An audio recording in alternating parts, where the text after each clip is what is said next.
Hey guys, welcome back to Crafts Go Bloom. My name is Krista, and today we're going to get into a market vlog that talks about our best market yet.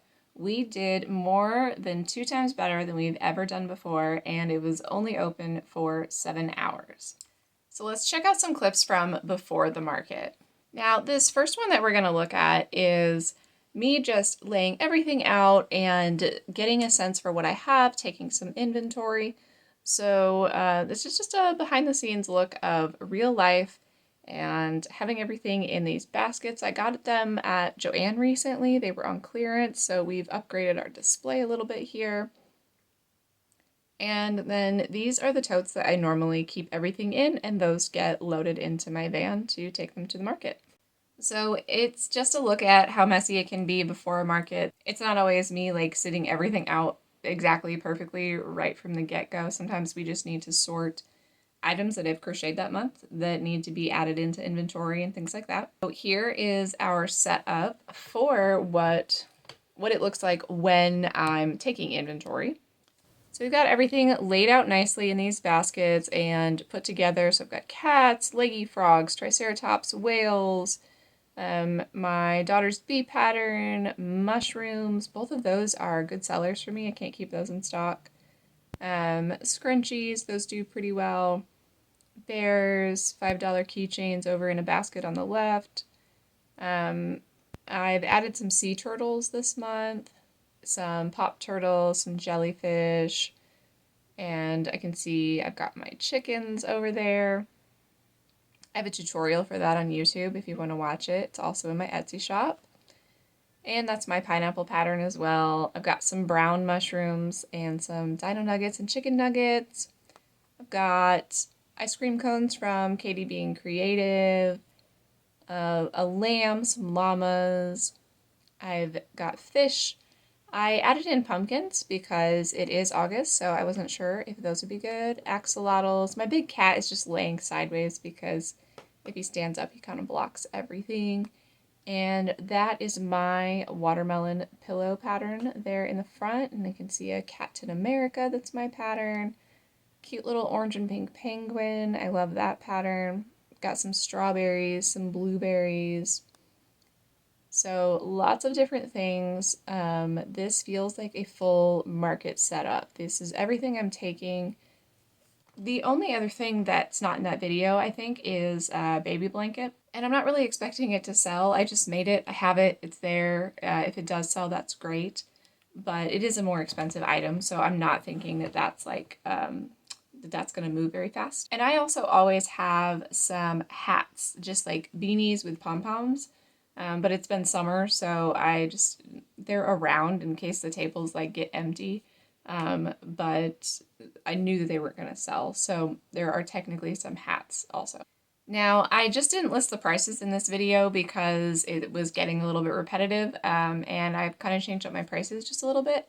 So if you go check out my channel and subscribe and check out my other market vlogs, you're going to see all those details there. There's nothing brand new to tell you. In the past, I've had an event that I lost $16 at because I didn't do extensive enough research into this event on Facebook. While I saw that event advertised multiple times, I didn't realize I was only seeing it advertised in such a small group that it really wasn't put out there to very many people. So I can laugh at that, that's fine.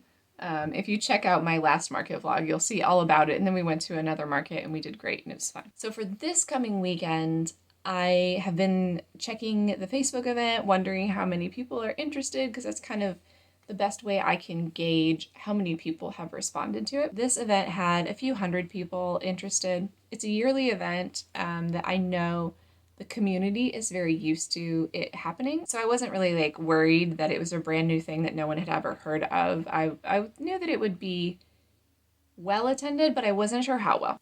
So this was a one-day event. We were allowed to go set up on Friday night, which was nice. So we just set up our tents and our tables when we do that. And I don't leave any like tablecloths or products or anything. It was an outdoor event, so I don't want anything to be messed around with. I also don't want anything getting wet or dirty or anything like that. It was open from 8 to 3, a total of 7 hours. On Saturday morning, we actually had to wait for people to stop being in our booth to be able to take a before video. And that was some crazy foreshadowing for the rest of the day.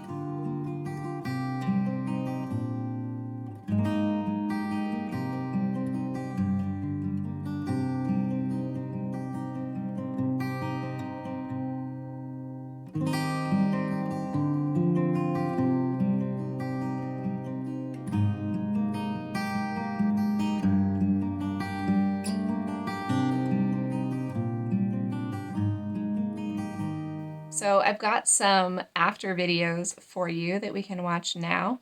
And you can tell those crates are looking pretty sad. There's not much in them. A couple of fairly empty baskets. Everything's looking pretty sparse. We suddenly don't have any keychains on the thing, on like the spinny thing that holds the keychains anymore. Same thing on the other side with those crates that have mushrooms and chickens in them. Those are looking pretty empty. We've got some more empty containers over there. We finally got that like really coveted crochet market goer before and after where we can see a lot of contrast, and it was really nice to see. We actually didn't set out every single thing that we had because we were kind of wondering like how empty can we get it? We had a few more products under the table, but we weren't completely sold out, and the day was winding down. So we were just wondering, like, how close to selling out can we really get? Let's dive into our inventory specifics on how many of each item sold. One exciting thing was that the first thing that sold was my daughter's bee pattern that she wrote, and then she made that bee, so that was very exciting. After that, I don't know what order everything sold in. Of the items that I sold, I'm going to tell you how many I took and then how many sold so you can see just how much of a sellout things were. And then if there's something that I just didn't sell at all, I just won't mention that one. So for my cat pattern, I took 25 and I only have sold 3, which was quite surprising. We usually sell more than that, and for how busy this event was, I'm surprised that we only sold 3 cats. I took 5 of my dog pattern and I sold 4 of those. I took 3 of Katie Being Creative's V pattern, and there's a tutorial for that here on YouTube, and 2 of those sold. I sold 3 of the brown topped mushroom, and I took 5. I took 7 of the red mushy boy mushrooms, same mushroom, and 6 of those sold. And I took 7 octos, and 6 of those sold. I took 2 fish and sold 1 of those. I sold the large bunny that I had. I sold both of the axolotls that I took. I took 9 frogs and I sold 5 of those. I took 4 of my big chicken pattern and I sold 1 of those. I technically took 26 leggy frogs, but that's really just because I have like an overstock that I know will get used up through these next markets. But I sold 7 of those. And that's kind of in keeping with what's been happening for me. The market was open for 7 hours and I sold 6 leggy frogs. I usually sell 1 an hour, so I can know that I need to prep at least that many, like for however long the market is open. I took 9 triceratops, it's this pattern, and sold 7 of those. I took 14 whales and sold 1. I took 15 bears and sold 1.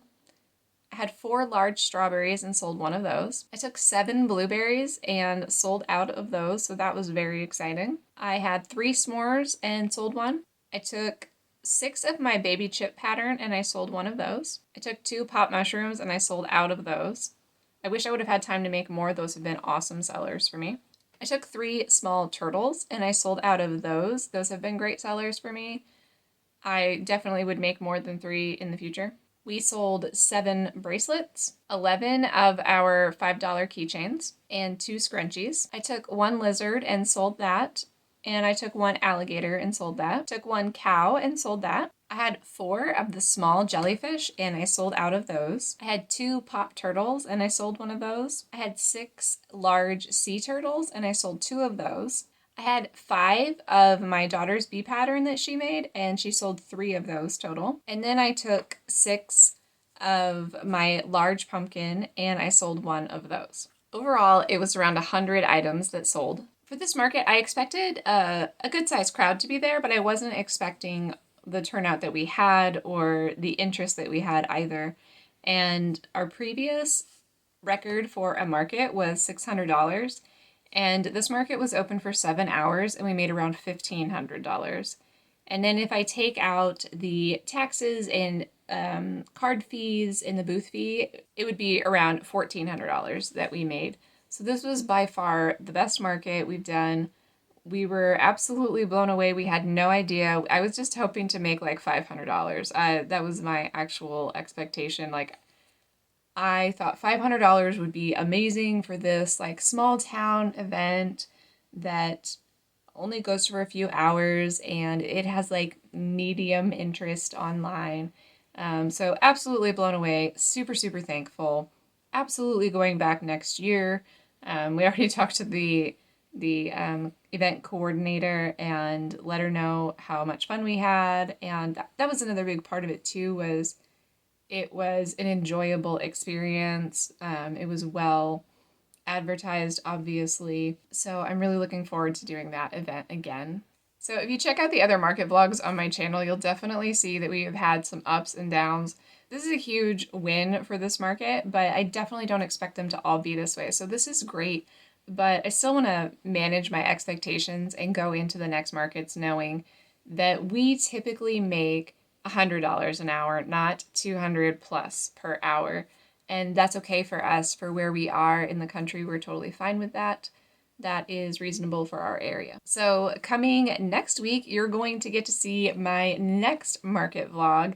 And so subscribe and stick around if you want to see that. And it's our first 3-day event. So I'm actually really curious if it's going to be even better than this one or worse. I have no idea. If you like watching market vlogs, go ahead and check out this playlist.